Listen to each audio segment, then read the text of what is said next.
I've always believed that everyone has a story and that everyone's story has value. I'm Joanna Pena-Bickley, the host of Designed By, a new Designed By Us documentary series that recognizes the changemakers, imagineers, and inventors in STEAMed science, technology, engineering, arts, math, and design. As I have traveled the globe and collaborated with some of the world's leading scientists, artists, and mathematicians, I know that daring to design the future today all begins with a vision and a narrative of a hopeful future. I invite you to join us on a journey of discovery, finding the voices and magic makers, changing the very shape of our future.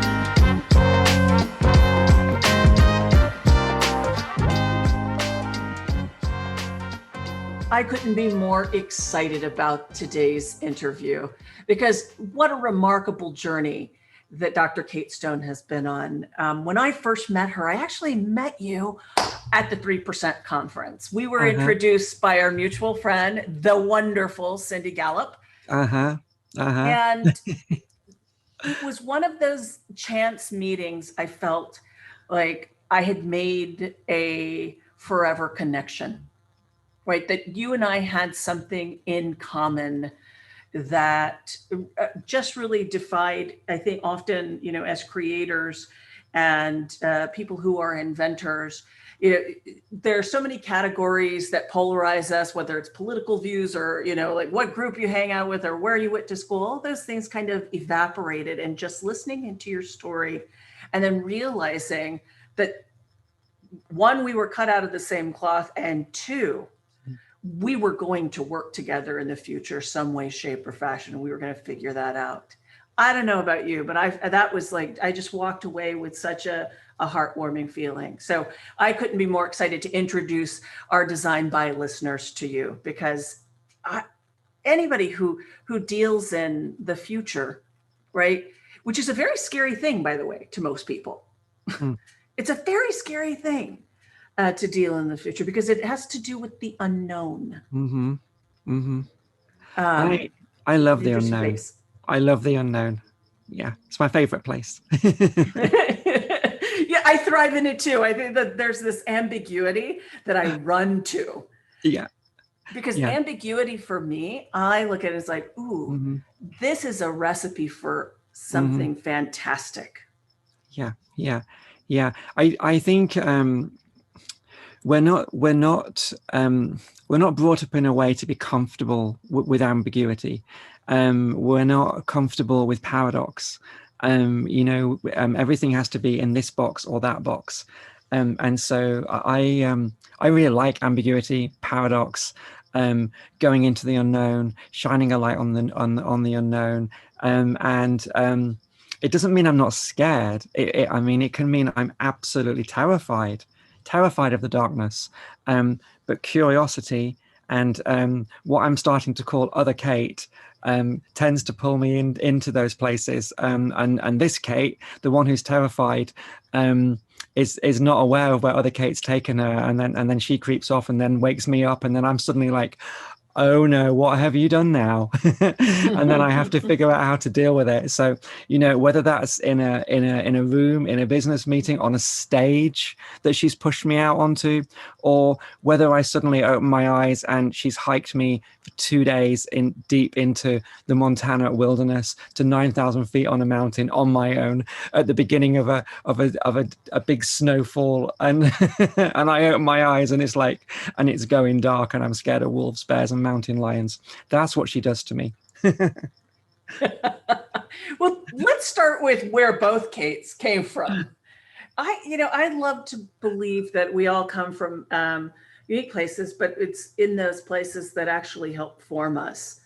You are such a remarkable person. I'd love to understand, where did you come from? Well, first of all, thank you for saying all of the kind things that you said, and I felt exactly the same upon meeting you too. I'm so happy that we're doing this. When someone says, "Where do I come from?" I really struggle with answering that, because I tend to be quite literal about things, and so I don't know how far back I'm supposed to go when anyone asks me. I went into an ad agency once in in New York. And I was a little late, and I just sort of, hustled and bustled in, and they said, "Oh, where have you come from?" Wondering maybe, why I was a little late or where I'd come from. And my mind was like, well, the elevator. And then it was like, well, no, the lobby. And then it was like, oh no, it was Brooklyn, and it's like, and it just went back and back and back and all through my life. And in this flashback, and I just stared at them and I just said, my mother's womb. That's where I came from. Because I never know which bit, right? So I was born in South Cheshire, which is a county in England, and so my first sort of decade was there. I lived in the countryside, lived in a house, and at the end of a lane, with fields all around, and just explored things out and about, getting up to mischief there. Then I got sent to a school in North Wales, which is kind of very outdoorsy school. So, often like wandering around Wales, climbing mountains, going in mines and caves and exploring things.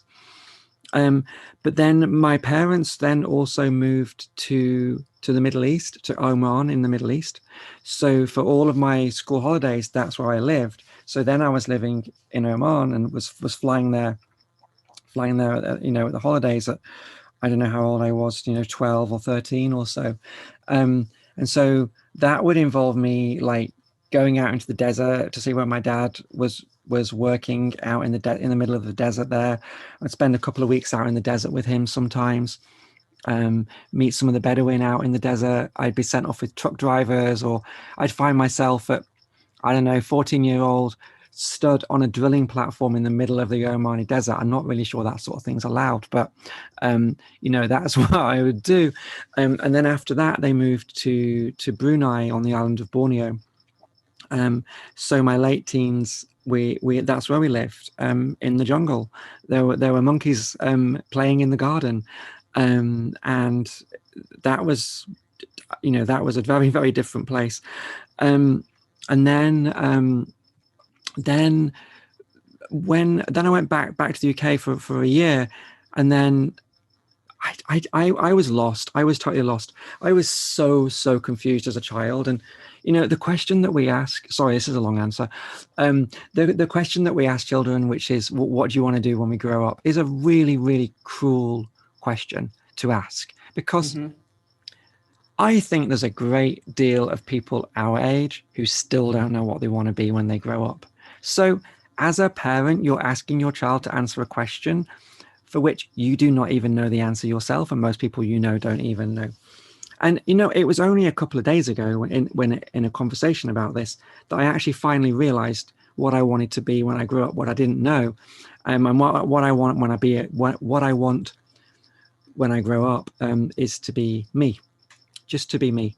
And I didn't realize that at the time, that the goal is just to become yourself.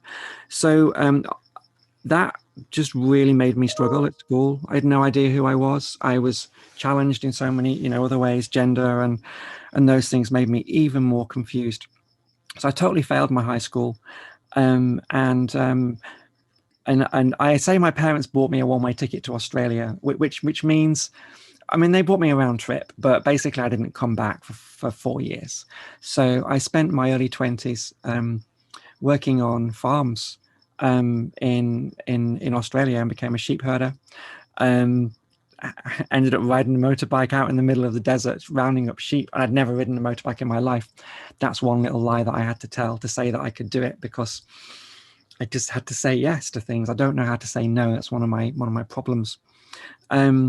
Yeah, and then did 4 years of that, and then really started to realize, without a degree, without an education that would be a place for the passion that I had, which was electronics, be a place for me to gain a deeper understanding of that, I was forever going to be doing jobs where these people from the UK came over in their gap year, because that's how they speak, the ones on the gap year.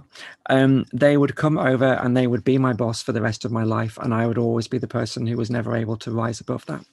So I went back to the UK determined to get a degree, and most universities didn't want to have me, but they wanted the money that came with the grant that I could apply for. So I managed to persuade one of the universities to let me in, and which honestly wasn't that great a university. And at the end of the first year, I and three others went to a better university to meet, Salford University. And they didn't want to have me because I had no high school qualifications, but I told them we were a package deal. So luckily they took all four of us, and we transitioned to the second year of the degree. And I ended up getting a very, very, very high score in my degree. I got just below 80% of a degree average. It changed my life, and I was offered funded PhDs at University College London, King's College London, and Cambridge University, and I chose Cambridge. And so I moved to Cambridge, and spent 15 years or so living there, and did a PhD in physics in Cambridge. The journey of where I'm from goes on. So I moved to New York, spent a few years living in New York, in the city. After that, moved upstate to Woodstock, spent a few years living there, and right now I'm in LA, and I've been in LA for about 6 months or so. Yeah, that's why I can't answer that question. Well, actually, you did. And I think it was one of the most beautiful answers that I could have ever thought of, which is we spend our whole lives trying to be ourselves, or at Yeah, least a better version of ourselves, right? yeah, yeah, Or at least trying to explore who it is that we are. Because that what's really interesting is often that question that parents ask, or anyone asks a child, right? What do you want to be when you grow up, has more to do with a trade or a career than it does with the humanity of who we want to be when we yeah, grow up. yeah, yeah. But but don't we want to aspire, or have our children to have lives where what they do and who they are totally aligned? And so it should really be about an understanding of who you are, and then finding where that resonates, I think, and then acknowledging that that can change all along the way. And I think we spend our lives with people trying to persuade us that we can't be who we feel we are in so many ways. Whatever that is, whether who you are is a carpenter, whether who you are is, I don't know, whatever it is, it can be aligned with what you do, as I imagine you feel too. Absolutely, absolutely. It's interesting to me that it really took me into. Um, I kind of knew what I was as a child. I think I was an inventor, although Hmm. there wasn't a word for it, and there certainly weren't. There weren't women that looked like me, or even little girls that looked like me in my Yeah, neighborhood that wanted to play the way that I played, exactly. uh, or identified with trying to solve problems. I was never somebody who enjoyed playing with dolls. I was more interested in how the doll worked. Yeah, yeah, yeah, yeah. And so there are all these experiences along that journey, that the experiences themselves and what we see and what we feel is telling us that we can't be who we feel we are. And it's not necessarily always people. It's just exposure. The exposure that we have is almost like this sort of writing that's in front of us that's telling us we can't be those things when we don't have the exposure to those role models. Absolutely. So, when did you realize, at what part of the journey did you realize that you were this creator? Right. I was like, when immediately went to inventor, right? Hmm. Creator, someone who brings great things to life. And that's your method of learning. At least that was what my interpretation is. Did I get that right? How do you mean? Sorry.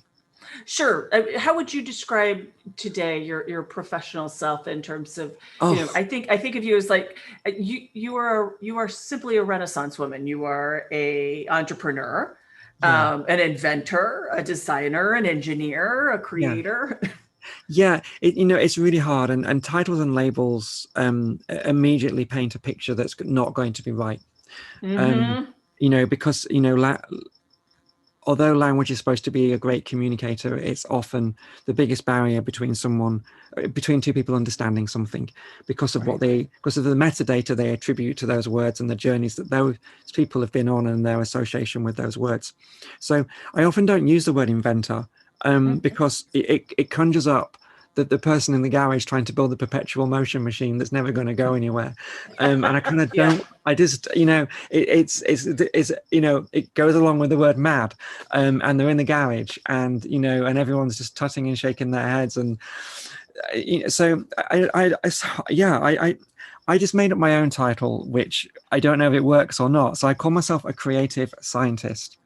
So, I'm a scientist who loves to understand how things work, often by pulling them apart and putting them back together, and then wondering where the bits that are left are supposed to go. That's usually how I understand things.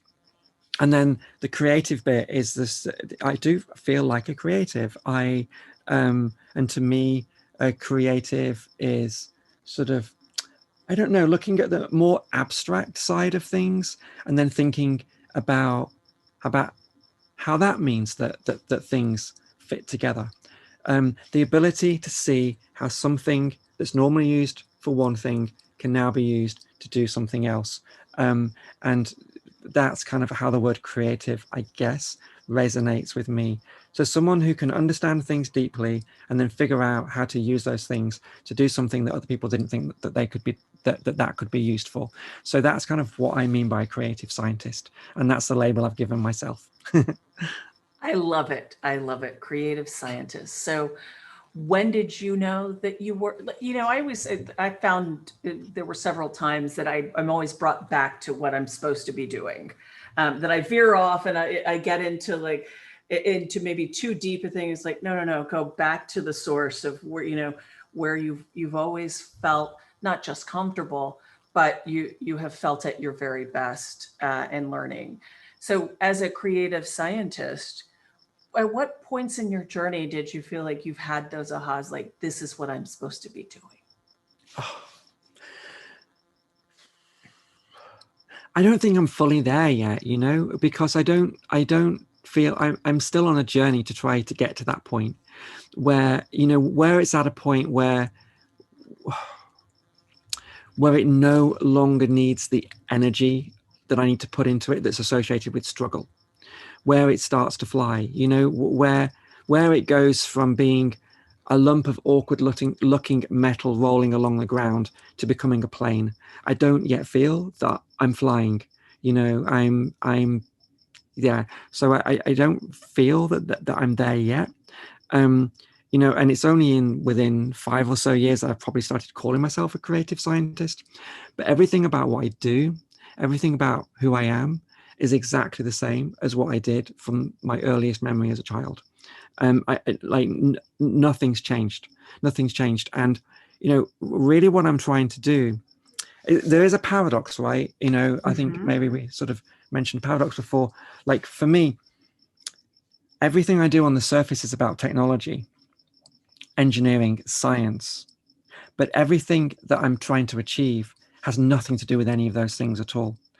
I want to put things together in a way that cause another human being to have their emotions triggered in some form or another, whether it's wonder, or whether they cry, whether they laugh, whether they smile, whether they learn something, whether they're moved in some way. I want to put things together so that humans have these experiences that have nothing to do with technology on the surface. And that's what I want to try and do.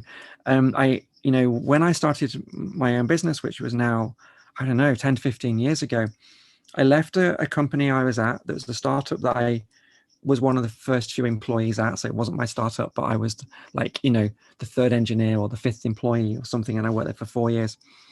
When I left, there's 40 PhDs doing some very, very clever technology. They still are. And when I started my own business, I said to myself 15 years ago, I want to develop technology that my science friends laugh at, look down on, and pour scorn on, because I wanted to be free of that sort of scientist or engineer's ego of doing stuff to impress people like me. I want to do stuff that people who are not necessarily like me, who are just, you know, ordinary human beings in my realm, but extraordinary in their realm, create these things that can trigger their emotions, and you know, and I think that's what I've tried to do since a child. You know, whether it was messing around with wires and buttons and switches and hiding them under the carpet and down the walls and with speakers and microphones and things, trying to set up weird stuff to trick my brother and sister and confuse them. It was never really about how clever something was. It was always about the experience that you can create, you know. And I think that's really got in my head that as I think about things, that I question what science is and I question what art is. And I love nature, and I love natural experiences. I love old-fashioned things. And so what I got in my head was that science is an understanding of how nature works. It's a look on the inside of nature. It's a look on the inside of how that flower works. And art is an understanding of how nature makes us feel on, you know, on the emotional level. So art's really understanding how nature makes us feel. And so then in my head, if that's the case, then science plus art, when combined with a sprinkle of magic, equals nature. And so, you know, that's what I'm trying to do. I don't want to build something that looks clunky and like, you know, clunky like an iPhone or something. I want something that's just a magical experience that connects humans in some way without technology standing in the way. And I believe that is what is in our future. Our future will be a magical world where you can use your voice to cast a spell and something happens. You can touch something and it transforms into something else. Or it's just a walk in the forest by the river and it's got nothing in it at all. But I think in a world where technology becomes invisible, and where everything we create is about experience and not about technology, I think we'll end up in a future that actually looks really, really old-fashioned. And so one of the things I say is, I believe the future will look more like the past than the present. And I think we're only halfway there. And the magical world of Merlin is not in the past, it's in the future. That's what I believe.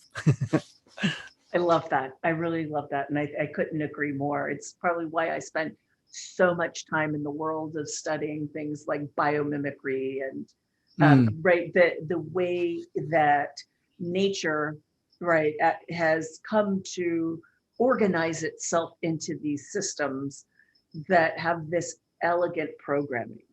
To your point, I think to that analogy of the plant, right? That there is an elegant programming that's in it, that it is invisible to us. And yet what we see is a leaf or a rose petal. You know, what we see is a stream of water, but inside of that water, that stream of water, are these organizing principles and languages of, you know, everything from velocity to, you know, the core structures of what we call science. But there's still, and I think you touched on it, these parts that are magic. Like parts that we still don't yet understand. No, exactly. Because, you know, I mean, ultimately, everything that we think that is physical is not even there. I mean, all there is the flow of energy. That's all. Ultimately, that's all there is, right? And anything else is just a manifestation of the sense of something existing in a way that's perceived by our senses. That creates the illusion of something existing, whether it's the sky, the color of the sky, the stars. Really, there's just a flow of energy, and we are all part of that too. And nature is far more intelligent than us, because nature is us. We are nature, and it's a greater part of us, of which we are only a subset. So it's way more powerful than us. Well, one of my favorite creative scientist things that you have created was you rethought paper. Like one of the most magical things that I remember us talking about was the way that you rethought touchable surfaces, particularly paper. Like we had Yeah. talked about like smart papers, things like that, but I'd love to dive into what are two pieces of magic that you are really proud of today? Right. Yeah.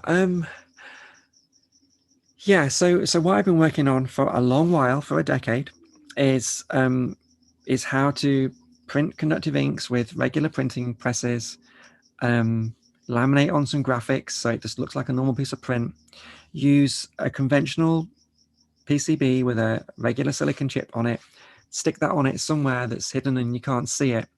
And now you have a poster, a book, a hat, a wall that you can touch, and it knows where it's been touched.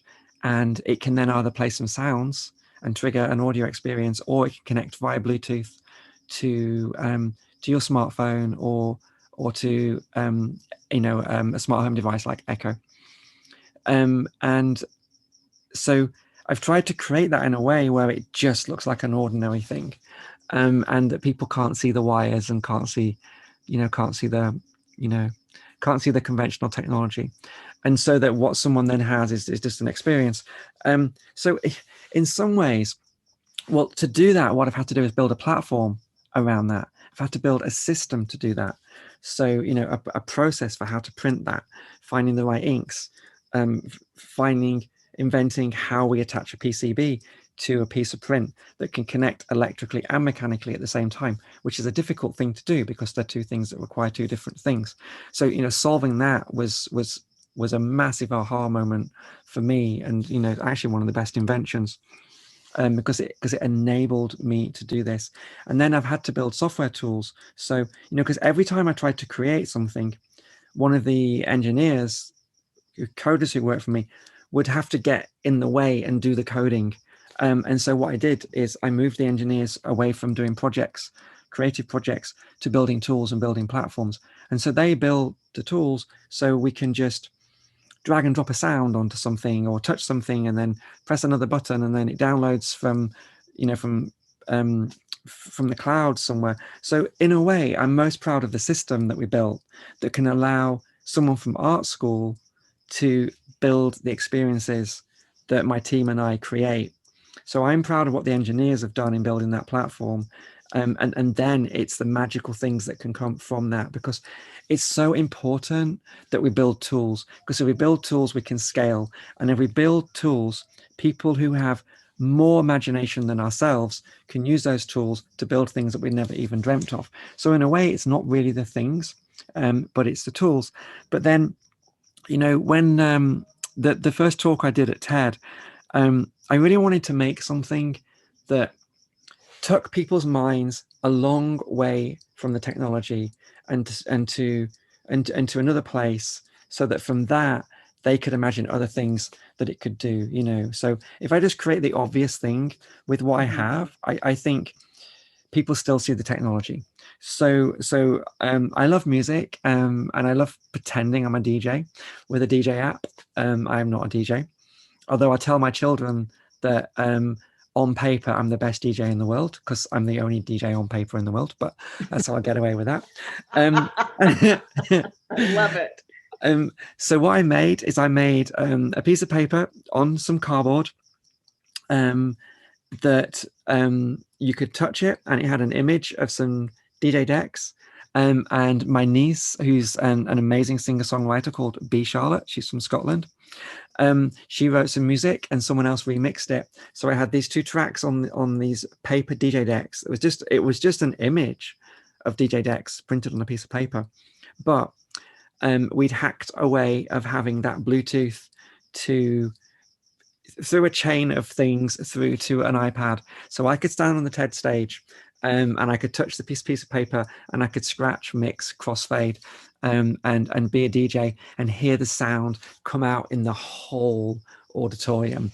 And I also make little soundboards, little cardboard things that I touch, and they trigger sounds like air horns and sirens and stuff like that. So I had a lot of fun being on stage, DJing with my piece of paper, and that immediately inspired DJ Qbert to reach out to me, who's probably the best scratch DJ in the world. He reached out to me almost straight away after that talk coming out and asked me to do his album cover. So we printed 1,500 album covers that had in them paper thin DJ decks that you could do just that. So I'm pretty proud of that because, you know, we built a platform. Then I made this crazy thing on stage, and then it became a real thing that could be, you know, in over 1,000 people's hands. So that was pretty cool. That's amazing. That's amazing. What's like, but what, you know, one of the things I think about it is that, you know, what an incredible experiment. You know, what was it what was the motivation? What was the problem that you were solving when you first started out with this? With that thing specifically, or just in general, what I was trying to do? I think kind of in general of what you were trying to do. Yeah. It was a combination of things. So at the previous company that I'd worked at, what they were trying to do was print transistors using polymers. So printing plastic transistors, basically. And I worked on that and printed logic circuits and stuff, and it was great. And it gave me a lot of exposure to printing as a manufacturing process. And whilst we were mainly using inkjet printing, I took it upon myself to explore the world of print in general. And so I visited printing facilities. I visited factories that would print, you know, the whole year's supply for a continent of one particular candy bar, and they'd print that within a week. Printing presses that could run at hundreds of meters a minute, and seeing how they could lay down materials in a high, you know, in a resolution of just a few microns, or say of 10 microns, of how they could put down materials of thicknesses of a few hundred nanometers, of how you could go into factories where they might be making cartons for toothpaste tubes, and they'd print these huge sheets of card, and then that would go onto these other machines that would cut it up, and then that would go down other machines that would fold it up. And so I got to visit all these different factories. I'd get to go into paper mills and see these huge rolls of like 10-mile long rolls of paper, or something ridiculous like that, maybe even longer, I don't even know.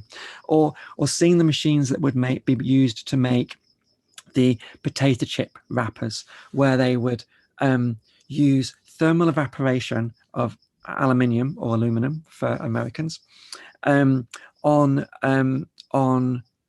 maybe 3-meter wide sheets of plastic that were 20 microns thick, and they deposit 10 nanometers of aluminium at speeds of something like 60 to 80 kilometers an hour in this huge machine. It was phenomenal. Or they'd used plasma deposition processes. Anyway, so I'm going on about all of that, but I saw these processes used to make candy bar wrappers that, from my degree in electronics and PhD in physics, was all about studying how we make transistors, how we make integrated circuits. And I saw exactly the same processes being used to make these things. You know, thermal evaporation, plasma deposition, that's how we make transistors, that's how we make integrated circuits, right? And so it just fascinated me that there were these factories in every single city in the world that had the manufacturing capabilities that could do more than make a cardboard box. And so that's one thing that I got in my head. The other thing I got in my head was seeing what we can do with conductive ink, and seeing how that can add touch to an object. And when I was doing this was before the iPhone came out. This was BlackBerry days, right? And I really started to think about how we could add touch to a surface that didn't appear to have touch, and that object could then do something. So how could I make an ordinary object somehow become sentient? And I think people misuse the word sentient in my mind when we look for sentient beings. I think all that means is that they can feel, and like everything can feel. We really mean sapient, I think, is the word we mean, which can think, right? I think we misuse that word. Why do people say that? Why do people say we're looking for sentient beings? Everything is sentient, a plant. Yeah. So how could I make everyday objects somehow become sentient using the same processes that were already used to make them. And that's what I got in my head. Again, sorry, a long answer, but I'm like, given that the cardboard box is printed using the same processes that we use to make an iPhone, why can we not give that cardboard box some magical sense of knowing that it's been touched, and then that it has the ability to process that information, know what you want it to do, and then act on that thing and then do something, whether that's play you a sound and tell you a story from the master distiller that made the whiskey that's coming in that box, or whether you've touched the printed light switch that's on the wall and connects to Echo and turns the lights on and off. Or what I like to do is I put it on the brim of my baseball cap, so when I'm on stage and I touch the brim of my baseball cap, it triggers air horn sounds, and everyone puts their hands on their ears because they hate the air horn sounds, but I love it, and really I'm a big child inside, and I like the mischief. I love it. I love it.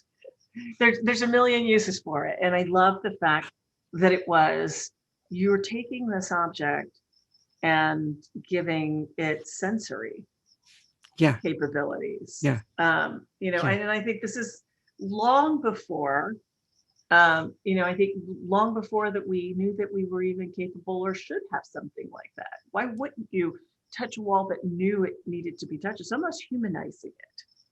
Yeah. And our parents try to educate us out of this, right? Because our parents say, when we're a child, look with your eyes, not with your hands. We instinctively want to touch things, to explore them and know how they feel. Even when we write on something, do not touch. Have you ever been that person that when you read that thing that says wet paint, you kind of like, is it really wet though? And then you No, totally. Not only have I said it, I'm like, oh, I wonder what it would be like to draw my name there. Yeah, exactly. And if it's red paint, you're literally caught red-handed. Yes. And the same thing with concrete. It's like that, right? Yeah. But we want to explore through touch.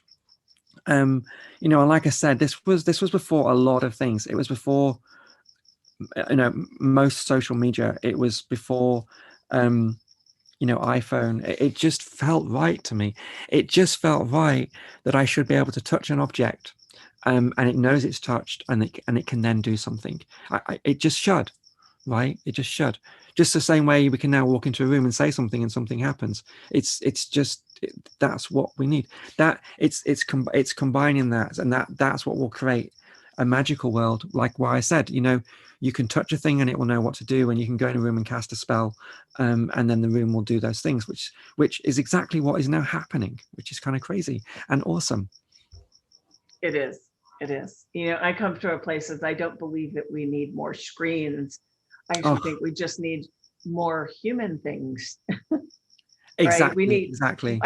I always look at it as almost like, if I have the ability to enchant a thing that was no longer enchanted, which is the way I think when I looked at what you have done over the course of your career as a creative scientist, it was almost like you took a magic wand and was like, I enchant you to feel. Exactly. I enchant you to give light.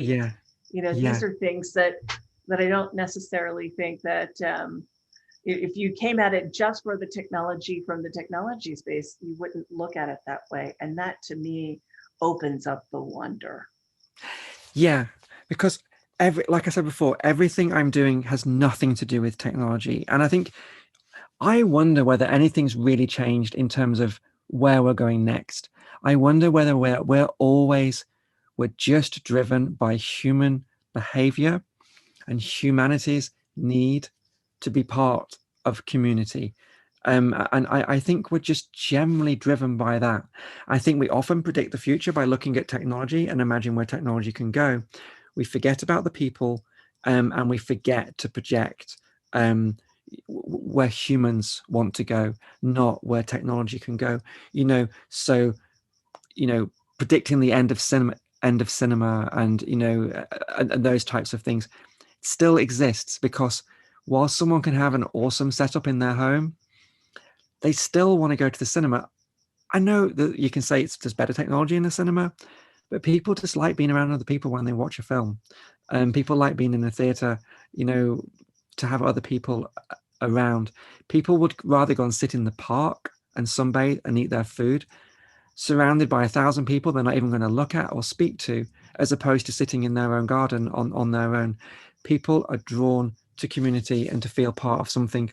And I think we should look at human behavior to understand our future rather than look at technology and where technology can go, because technology is always about being there to support people and build community. So instead of predicting the end of cinema, we really should have been predicting the rise of social media, because that's what happened. And I did not that I could say that I could have predicted that, but looking back I can see that we're drawn towards community, and we do not need it to be high tech. My favorite piece of technology, my favorite form of social media, although Clubhouse is actually competing a little bit, I'm going to have to admit that, is my ham radio. And the fact that, when I was in Woodstock, every single morning at 8:35, I would get on the radio. I'd wait for this person called Paul, AC2UQ, and exactly 8:35 every single morning, the radio would crackle alive, and he would say, "Is this frequency clear? Is this frequency clear? This is Paul AC2U coming to you from New Paltz, New York." And then he'd put the call out, and then one by one people would join, and every day we all spoke for 1 to 3 minutes and told each other what we were doing one by one. Only one person can speak at a time on the radio, which is great. No one can interrupt. And so for that half hour, we spent 90% of it listening and only a small percentage of it talking. What we learned about that person was an incremental, boring story given relative to the day before. But take that over 6 months, and I felt like I knew these people. I'd known them for life, and I'd never even seen them face to face. Didn't even know what they looked like. I just heard their voice over the radio. We're drawn to community, and I think that's why something like Clubhouse is taking off. Low tech, very low tech, but big on community, connection, belonging, and I think that's where we're going. Not high tech, and I think that supports what I believe in terms of the future looking more like the past and the present. And I'll now breathe. Yes, take a breath, because I think that's fabulous. So, and it's interesting. I think that you're absolutely right. I was a kid. I didn't necessarily have, we didn't quite have the ham radios. It's a little bit, I came to the next generation where, the neighborhood kids could get on a frequency, right? We had antenna radios, and I remember actually building one myself. Yeah. Right. Because, it was one of those things where my parents looked and was like, we got you dolls, and that was all we could afford to get you. But, but I was like, but I actually want to talk with everybody else in the neighborhood. Yeah. And not do it on a phone, which was also still available to me, but wasn't as magical. No, exactly. No, and I only got into the ham radio in the last couple of years. But when I was a kid, I bought a kit off the back of a magazine and built an FM radio transmitter. And then I got my dad's favorite book, which was Captain Hornblower, and carved out the insides and hid the radio inside the transmitter inside the book, left it next to my parents, crept off to the bedroom, tuned in the radio, and listened to what went on. And I can't get that out of my head now. It's be careful what you listen to. So tell me about one of the things that one of the creations that maybe you're the most proud of.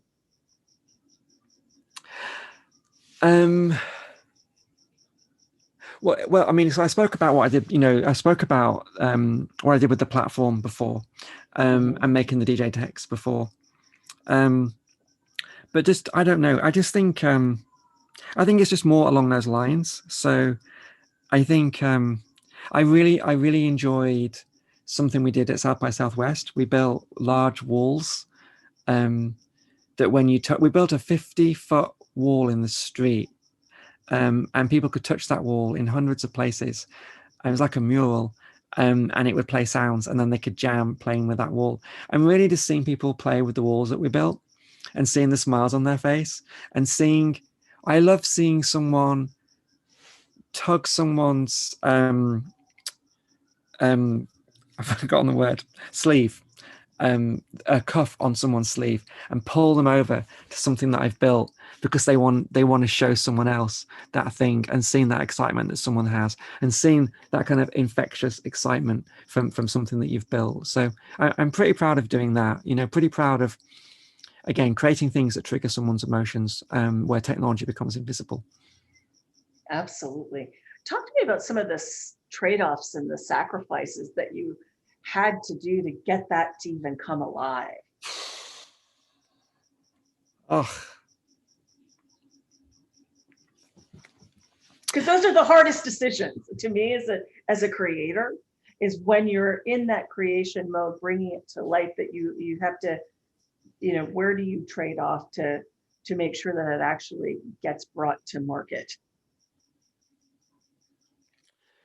yeah. I mean, it really comes down to the energy required to have an infinite amount of tenacity, to be able to just keep on going when everything and everyone around you is telling you what you want to do will not work, that you can't do it. You're driven by curiosity, and a sense of a creative vision of something that you want to be realized, but everything around you is telling you you can't do that. When the printers told me that it wasn't possible to print what I wanted to print on a printing machine, I used all the credit cards I had to buy a very, very large printing press that ran 100 meters a minute, and someone like me should not be owning, and certainly I had no clue how to use it. And I ended up mostly getting a lot of ink all over the floor and mopping it up at midnight with a mop bucket.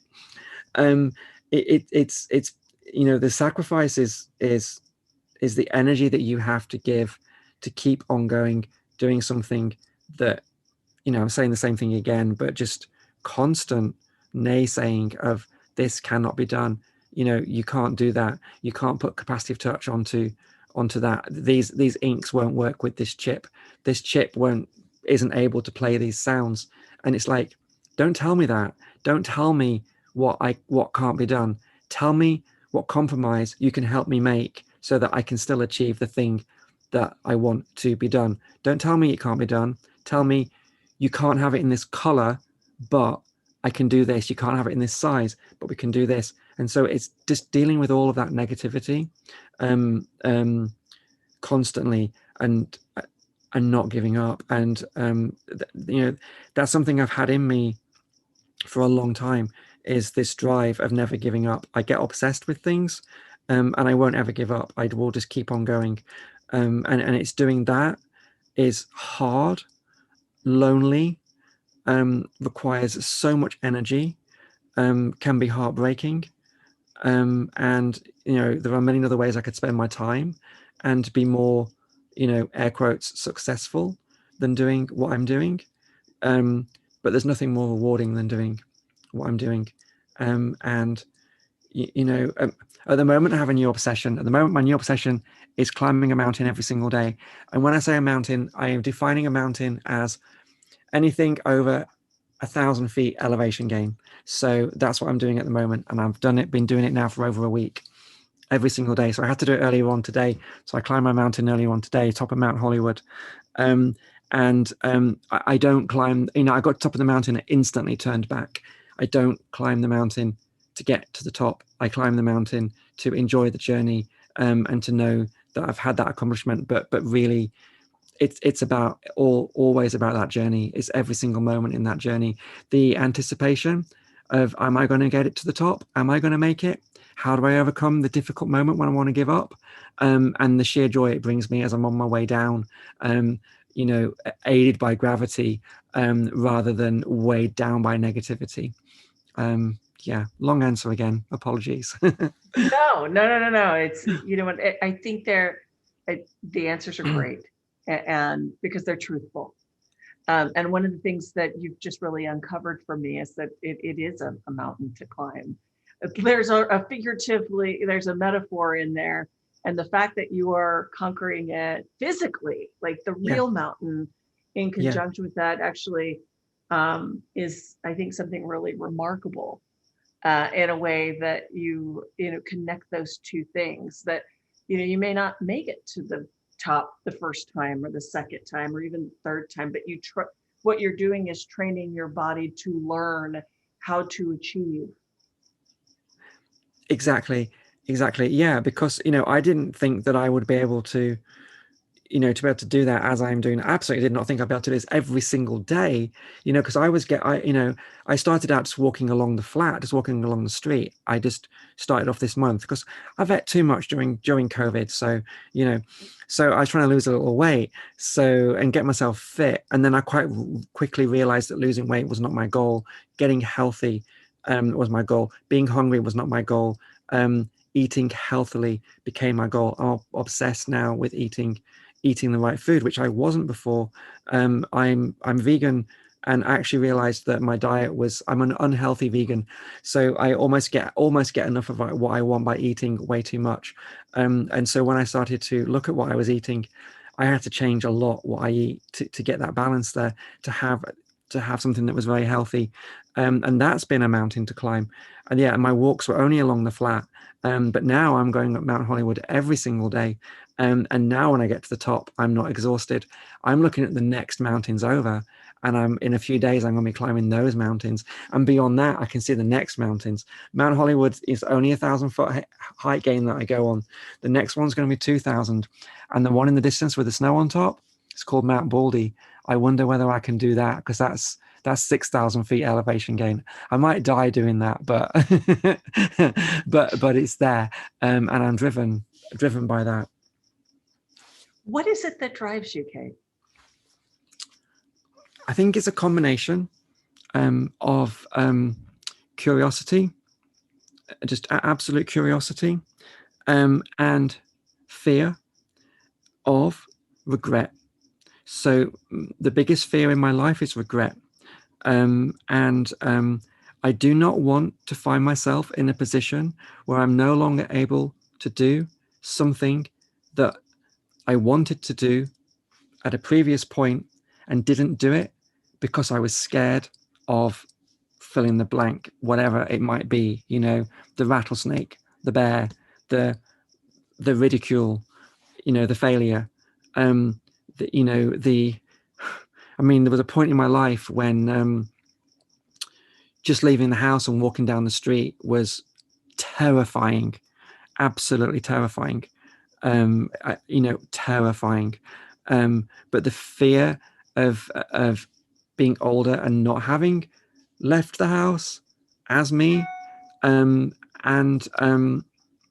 just because I was scared of what someone might say to me, the fear of being older and knowing I didn't do it, and having that regret and knowing at that point that I can't do it, the fear of regret is greater than any other fear that I have. So it leads me to do anything, anything, because there is no way I want to be older and not do the things, and not have done the things when I was younger. So yeah, I'm driven by curiosity and fear of regret. Oh, that's a little deep.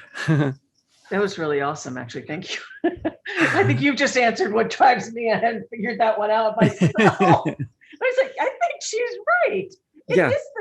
And it's interesting because so many people always ask me, what drives you to that ambiguity? What is that you are attracted to when it comes to the unknown? Mm-hmm. And a part of it is the ability to master something. Also, to your point, is to conquer fear. Yeah. We get one life, and we're on a certain trajectory.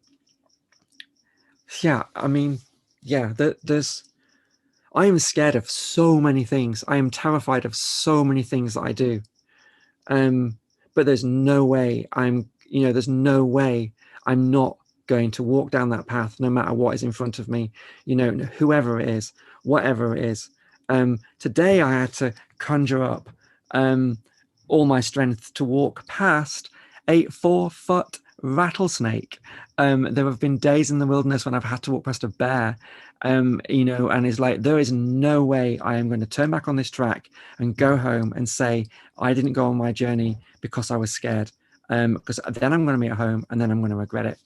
Although, you know, when I did end up in hospital, having come out of a coma because I'd been gored by a wild deer several years ago, I guess that was probably something that I should have turned back on. But hey, you do learn. Well, the question is, should you have turned back on it, or just been better identified what that deer was thinking?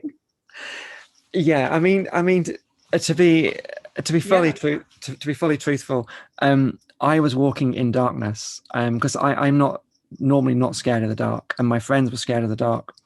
I'd given my flashlights to my friends because they were scared of the dark. So I walked along this path in front with no lights on me. The deer was spooked in someone's garden and it ran along a dark path straight into me. It never saw me. I never saw it. And so, yeah, I mean, had I seen it coming, I would clearly have gotten out of the way, but I didn't see it coming. I didn't know till I was laying on the floor. Yeah. Sorry, that's a dark place. No. It's a good place. The interesting thing is that you're not afraid of the dark yet. You know, that is effectively that the non-fear had an interesting result. I mean, I am scared of the dark. That's the thing, you know. It's, you know, we know, like, we know what courage is. You know, it's about doing things that we're fearful of. You know, even though we're fearful of them. So yeah, I am scared of the dark. There's all sorts of things in my head. You know, when I go out into the wilderness on my own, in the desert, in the mountains, or wherever it, you know, is, I will go on my own. I will spend the night on my own. I am absolutely terrified, and I have the most vivid nightmares when I'm there. But there is no way I'm not going to do that. There's no way I'm going to get old and not have climbed that mountain or slept in that forest. There's just no way I'm not going to do it. You know, when I used to be in my home, too scared to leave, too scared to go out the door and walk down the street, what I got in my head was, I would rather die living than live dying. There's no way I'm going to spend my life hiding away because I may as well be dead. And I'd rather go out the front door and have the first car knock me down than stay at home and to be too scared to go out, because it's not a life. And I think you're absolutely right. And I think there's so many people who don't overcome it, right? Who end up locked up within themselves out of fear of what people think, what people might say, or in that what people might do, or what unknown things might hurt them. Yeah. And guess what? Those things do happen. You know, I've walked down the street and have people hit me. I've walked down the street and have people shout things at me. I've been into a bar and been dragged out by my arms and legs and thrown on the street and then thrown in jail. Like those things have happened to me. I have been in the wilderness and gored by a stag. I've been growled at by a bear. Something with a fin, probably a dolphin, but I thought it was a shark. It swam past me. Like those things do happen, but not very often. And there's a line in the Tao Te Ching that says, keep seeking approval and you will be chained. And there's no way I'm living my life in chains. And that is why I love you the most. I think it's one of those, you have unchained creativity, you know, and you feel that in Spanish, I have the word desire drives me bananas in English. So I love the word in Spanish. My grandmother used to call it ganas, right? That it translates roughly into the desire, right? Somebody who's got, or a better translation for her was she's got the music on the inside. Yeah. That's what I feel. I feel that in everything I create, because I imagine when I walk down the street, I can touch everything I touch triggers music and triggers loops and triggers sounds. That's what I imagine. And that's partly why I create the things that I create. Having said all of that, I really hope that, you know, people can hear that in there. I do these things even though I'm scared. I don't want anyone to think I can't do that because I'm scared. Believe me, I am absolutely terrified. I am terrified, but I'm just not going to go past it and not do it. I am terrified too, you know, and many of the things I do, I don't have the skills or the ability to do. I don't have the role models to do the things that I do. many of the things that I've done, you know, I would just believe that they were. It's hard to explain, but you know, that what I'm doing is just going to be totally ridiculed by society, and that someone like me can't do something like that. I definitely feel that too. All of those things, but we can't let those things hold us back, ever. You know, we just get one life, right? And Yeah, we do. yeah. We do. You know, we all have a journey. During yours, who are some of the people who sponsored some of your success or transformed the way that you looked at the world?